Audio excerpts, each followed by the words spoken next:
Hi everyone. இன்னைக்கு சங்கஷ்டஹர சதுர்த்தி. கணேஷக்காக நெய்வேத்தியத்துக்கு பண்ணது பால் கொல்கட்டை எப்படி பண்ணுறதுன்னு பார்க்கலாம் வாங்க. ஒரு பவுலில் ஒரு கப் அளவு அரிசி மாவு சேர்த்துக்கிட்டு அதுக்கு 2 ஸ்பூனு நெய் சேர்த்துக்கோங்க. நல்லா அதை மிக்ஸ் பண்ணிக்கலாம்.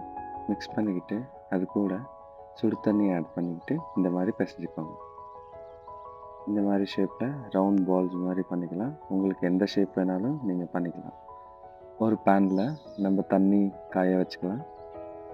ஒன்ஸ் தண்ணி காஞ்சோடனே நம்ம பண்ணி வச்சுருந்த பால் இதில் ஆட் பண்ணிக்கலாம். இது நல்லா கொதித்து ட்ரை ஆகணும்.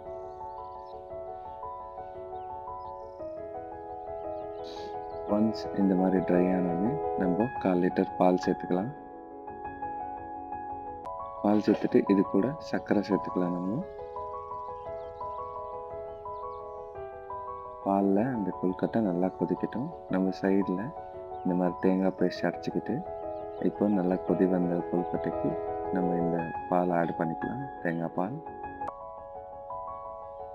இப்போ ஒரு 4-5 முந்திரி எடுத்துக்கிட்டு சின்ன சின்னதாக கட் பண்ணி நெய்யில் நம்ம கோல்டன் ப்ரௌனாக ரோஸ்ட் பண்ணிக்கலாம்.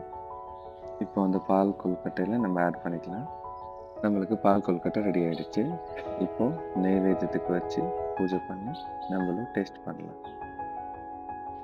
Thank you for watching. Please subscribe.